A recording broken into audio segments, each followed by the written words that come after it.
Mishna Berurah, and we are in Siman Kuf Mem Zayin 147, and we are in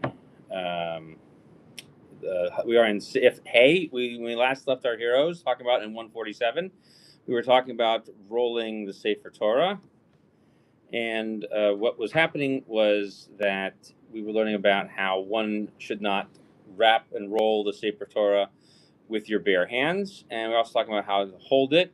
We talked about holding it so that way the writing itself faces towards the person lifting it. And we haven't really talked much about how there's a difference between the Sefer Torah used by Sfaradim, which is in a case, and one by Ashkenazim, which is on two staves. So we talked about most of these halachas were referring to having them be on staves, on eitzim, as we refer to them, and we haven't really talked about them for the case of Sefer Torah being in a case like for it is for Sfaradim. So let's talk about that briefly over here in Hay. So here it says in Hay, it is preferable that one should roll the scroll itself with a fabric, a piece of fabric, and not have it rolled while it's wrapped in the fabric. Okay, so you want to wrap the fabric around it. So as we mentioned last time, there's this thing called a wimple, which is mostly commonly used in German in German congregations, and they call it a wimple. And there's some that, as I described to you, that go around the outside, which wraps it like this. And then there's another one which lays on the inside of the text and then goes around on the around the outside. So the Mechaber is saying he has a preference for going around the outside of the Sefer Torah. Obviously, this isn't used when you have it in a case. Mr. Burr explains that you shouldn't roll it inside of it, which is that you shouldn't hold the fabric itself and roll the Sefer Torah around it, okay? Because that's meaning that you don't want that to happen. So there were cases where you would take the fabric and roll it along in the Sefer Torah. You should roll it around the Sefer Torah, not roll it into the Sefer Torah. Okay, so that's that case. The Shulchan Aruch brings down next that someone who rolls the Sefer Torah while it's inside of its casing makes an error. And so he says the reason why rolling it in there isn't a mistake is because it's more likely to rip in that case. Okay. So just a fun little extra halakha over here I wanted to point out. This is in the Kaf HaChaim, and he says, I'm trying to open up to here, 1 second. So he talks about the rolling of the Torah himself. So he talks about holding up the Sefer Torah.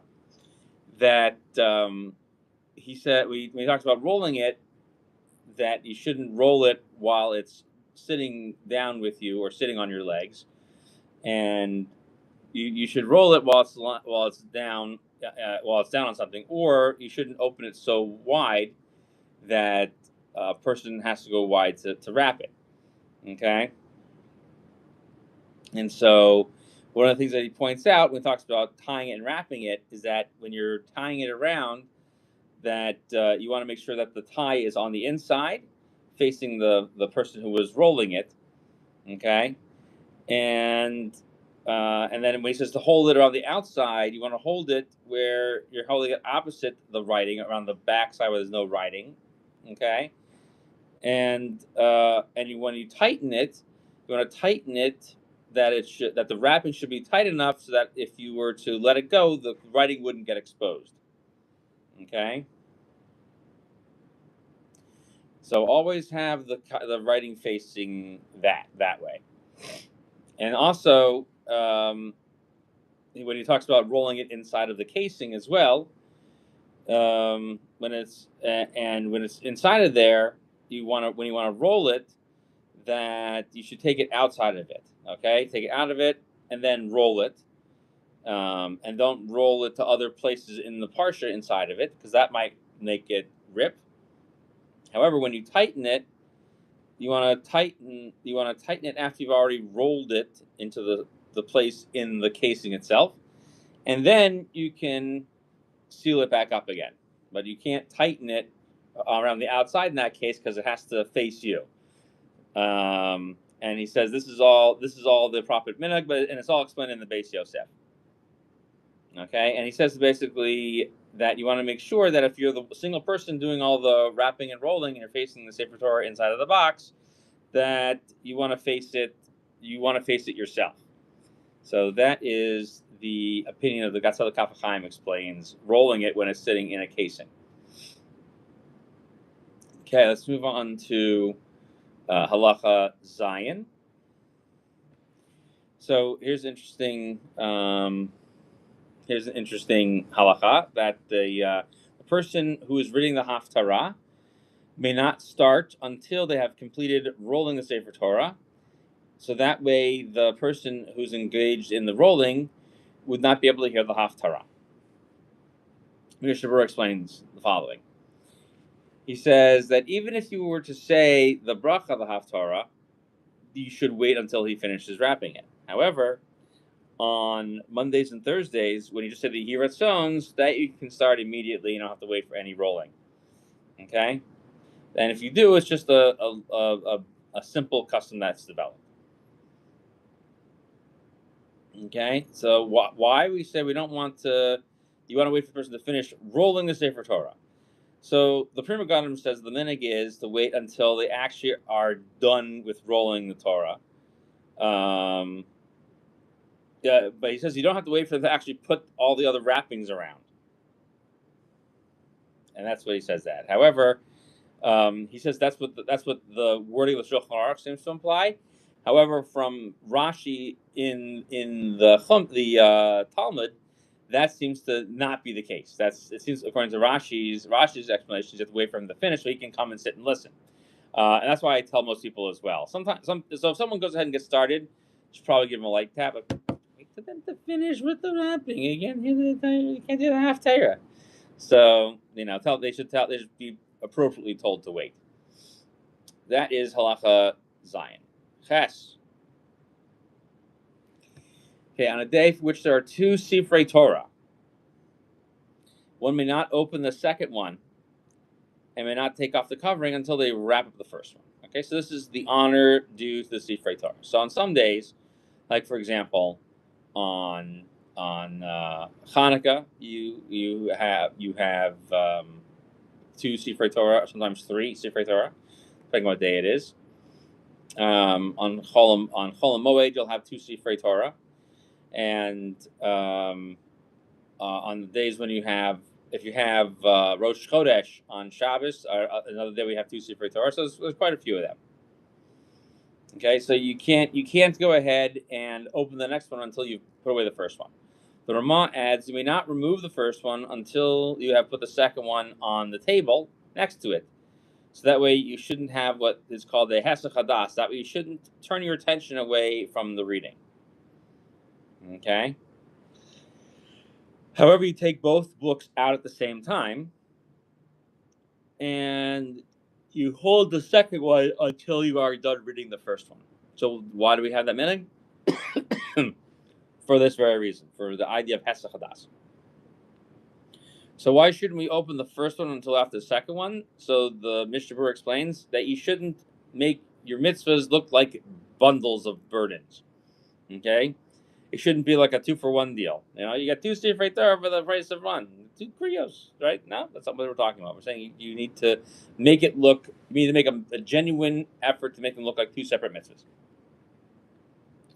Okay, so you have to wrap the first one. The Mishna adds the comment with its cover, the wrapping around and the cover like that. So nowadays, I should just point out something. Maybe I said it last time. I don't recall. I didn't make a note that I said it last time. Let me make this point now. Nowadays we usually do a simple clasp around the middle because they're much tighter. But were a number of ways in which Sefer Torah were bound. I actually had a wonderful tour of the Museum of Rome, the Hebrew Museum of Rome, Mosaica Hebraica or Hebraica Mosaica, whichever it is. Anyway, beautiful museum, and they were constantly replacing the covers of the Sefer Torah. They were constantly making new ones, and the old ones that they had were in fantastic condition. I'm amazed they were able to keep them around as long as they have. And they would basically have two levels of dress. They had one thing that went right over the Torah itself that fit it like a corset, and then it'd have a literal dress skirt over the top of it. And that's a little bit more similar to what the Shulchan Aruch is describing. And I also mentioned that the German custom of the wimple nowadays use a simple gartel, what we call a gartel, a simple belt. Why? Well, probably because of Eastern European influences. People used to just use a simple tie across the middle. Now they use the clasp belt, and and their elastics. They sometimes relax. But the old one of wrapping it around all the way is a very, very old custom. And so that's why we say now we should wrap the first one with its covering, okay, with its either the wraparound or its corset covering. But if you just clasp it, and you should also cover it with the top cover. So you don't remove the first one until you put down the second one. And we say it's because you shouldn't remove your thoughts from it. So the Mishna explains you put the second one down on the table, and then you say Kaddish. So that way the Kaddish is being recited on both of them. And afterwards you pick up the first one, and you roll that one up. And after you've rolled up the first one and you put on all of its dressings, you open up the second one. Okay, but you can already start to undress the second one. Now let's say you have 3 Sifrei Torah. Okay, so it's Rosh Chodesh Tevesh, which is on Shabbos, and that's Hanukkah also. Okay, that's why you have all those books. And in such a case, even though you finished with the first one, you put the second one down and don't say Kaddish, right? You're going to read 6 Aliyahs, then you're going to read for Rosh Chodesh, then you're going to read for Hanukkah. Okay, so you pick up the first one and wrap that up, which is like we just said. And then you finish the reading in the second one, and you leave that there. You put the third one next to it. Now you say Kaddish, okay? And the first one just sits back over there. Okay, but you say Chatzi Kaddish in the second Sefer Torah. And then you pick up the second Sefer Torah. And then you unwrap the third one, and you read it. And it's also what you call the person to read Maftir. And this all comes from the Sefer Shari Ephraim, who's that brings out a ton of these minhagim. So the Mishnah Berurah comments when it says Tigal Tuesday for Torah, that's not considered making our mitzvahs into bundles. Okay, that's the proper way to do it, so that you don't take your mind off the mitzvah. Okay, and then we say that you hold the first one while reciting. Sorry, you hold the second one while reading from the first one, which is you put the Sefer Torah for somebody to sit there by the bima to hold it until you get to the time when you have to read it. Okay, which is going to be the maftir. And it's not appropriate what some people do to hand it to some child. Okay, rather you should hand it to somebody who is a little bit older. Okay, and you should also be careful to hold the Sefer Torah, to keep it from tilting to the side. Okay, and so that way, and that's so the Sefer Torah shouldn't bump into people as they're doing the reading. So like someone's sitting there and they're holding the Sefer Torah. I need both my hands for this. Okay, and yeah. Right, try to keep it from doing that. Okay, so let's also throw in 148 over here, which is one quick halacha. Okay, with quite a bit of Mishna Berurah. It's the halacha is that the shliach tzibur should not draw down the table. Okay, after you do the reading. So the halacha is the shliach tzibur, the person who's in charge of the davening, should not strip the table of its covers while the community is still davening in the Beis Knesset. Okay, so the Ramah quotes Rashi over here. The custom was that they used to bring a Sefer Torah from another building, and that building was where it was kept safe. And then they would bring it to this place. They would dress the table and put the Sefer Torah down. Because doing that whole dress down thing is a real tir l'tzibur. Right? You're keeping them waiting around while you do that. Okay. So what is this all referring to?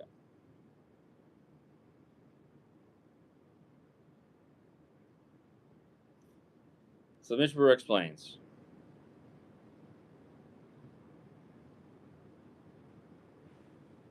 Okay.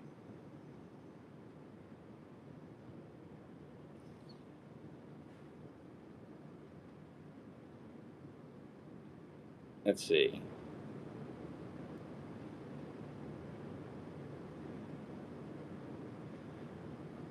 All right. So you shouldn't take it. You shouldn't take it down. So, which is that in every place where you have the capacity to hold the Sefer Torah safely, which is what we call the Aron Kodesh, and we now call the table that you read on the bima. Okay, they used to call it the teva. Okay, so there's two types of tevas. There's a teva that's now called the Aron Kodesh. They're synonymous. We now call it the Aron Kodesh. And there's another teva, which is we now call the shulchan, or the bima, is what many places refer to it now. So just making sure we're all referring to the same thing.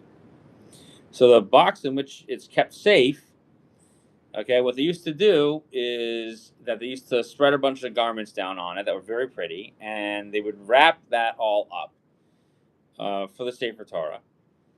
And when you would take the Sefer Torah from that special box in that special room in that special building, they would take it out and put the Sefer Torah into the wraps and bring it to the shul. And when they wanted to put it back, they would wrap it back up in those wraps and seal it back up and then take it back. Okay. Now, when you took it from the Sefer Torah from that place where it was kept safe, it should not be unwrapped in that place. Okay. However, when you bring it, you shouldn't be undressing the whole Sefer Torah and unwrapping it while you bring it to the shul. So you need to do it before the shul starts. And when you're done reading, it needs to be put somewhere in the shul to wait until the congregation leaves.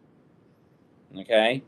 And they shouldn't be waiting around for the Sefer Torah to be wrapped up again and do that. So rather what should happen is that the Sefer Torah, when it's being moved from place to place, you should accompany it.